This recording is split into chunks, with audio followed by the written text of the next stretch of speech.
Saya mau mengajak Bapak Ibu sekalian untuk melihat gambaran raja di dalam dunia yang digambarkan oleh Alkitab, yaitu dari Ester pasal yang pertama. Nah, saya tidak membacakan keseluruhan ayatnya, tetapi saya mau mengajak Bapak Ibu sekalian melihat beberapa bagian ini.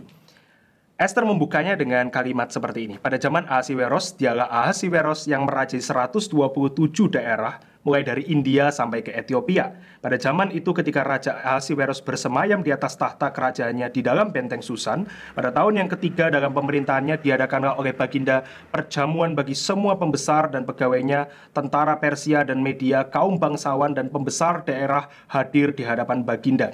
Dan di dalam Ester pasal 1 ini digambarkan Ahasiweros sebagai satu raja yang begitu powerful. Dia raja yang digambarkan sangat kaya, dia raja yang digambarkan sangat berkuasa, dia mengepalai 127 daerah di bawah kepemimpinannya. Persia pada saat itu adalah satu kerajaan yang meliputi banyak daerah dan sangat-sangat kuat.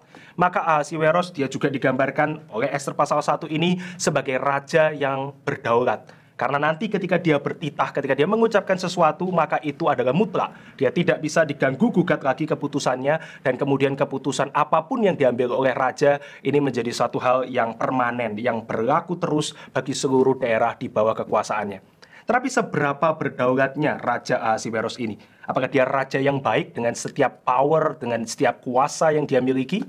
Ester pasal 1 menunjukkan tidak lama setelah 180 hari mereka berpesta, tidak lama setelah waktu-waktu itu dihabiskan untuk minum-minum anggur, maka raja yang berdaulat ini mabuk. Dan di dalam kemabukannya itu, Ester pasal 1 menunjukkan ada satu peristiwa yang mencengangkan, yaitu ketika raja memanggil ratunya bernama Wasti untuk tampil dengan mahkota kerajaan. Di dalam banyak penafsiran orang melihat bahwa ini adalah satu demonstrasi raja mau menunjukkan ini ya, kalau sebelumnya kekayaan sedemikian banyak sudah ditujukan oleh raja, maka sekarang raja mau mengatakan ada satu lagi yang mau saya pamerkan, yaitu istrinya, begitu ya. Dia diminta untuk datang dengan mahkota kerajaan. Tapi banyak penafsir mengatakan kenapa Wasti tidak mau? Karena dia diminta untuk tampil hanya dengan mahkota saja, tidak menggunakan pakaian. Sehingga apa yang raja mau lakukan di tengah kemabukannya, dia ingin memamerkan ya istrinya sendiri di hadapan banyak orang.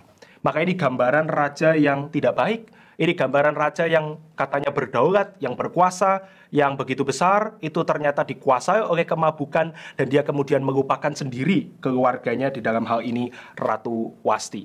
Tidak hanya sampai di sana, ketika akhirnya Ratu Wasti tidak mau, raja begitu marah, dia tanya oleh penasihat-penasihatnya apa yang harus dilakukan, maka penasihatnya mengatakan itu gantikan ratu itu, buang ratu itu, kemudian cari nanti ratu pengganti yang lain, maka raja itu pun dia juga mengikuti.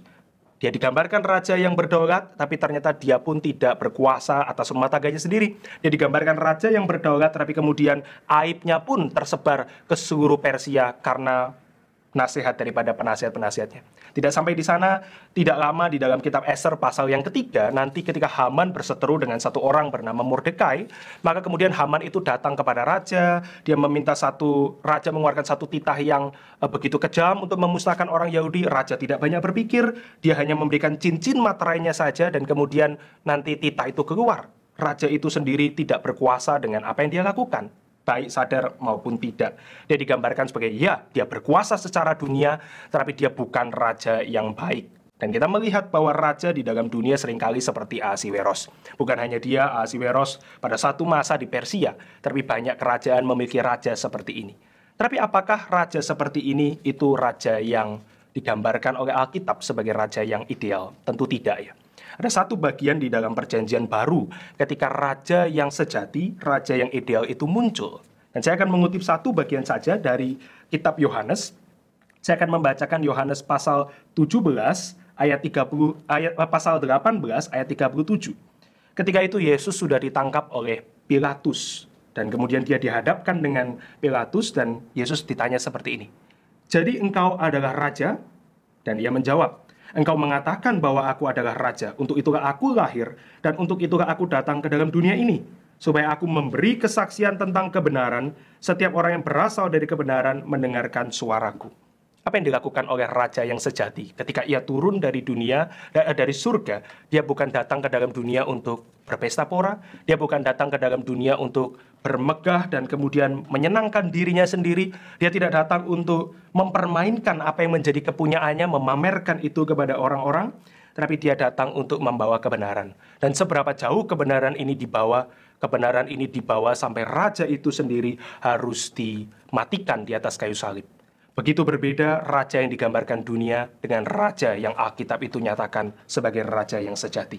Kita memiliki satu raja yang sejati di dalam Yesus Kristus. Kita memiliki satu raja yang benar, yang bukan hanya melindungi kita, tetapi dia mengasihi kita, memberikan kebenaran kepada kita, dan suatu saat dia akan datang kembali untuk menunjukkan kerajaannya di dalam dunia. Mari kita berdoa. Bapa di dalam surga, kami bersyukur untuk satu perenungan singkat yang boleh kami dengar.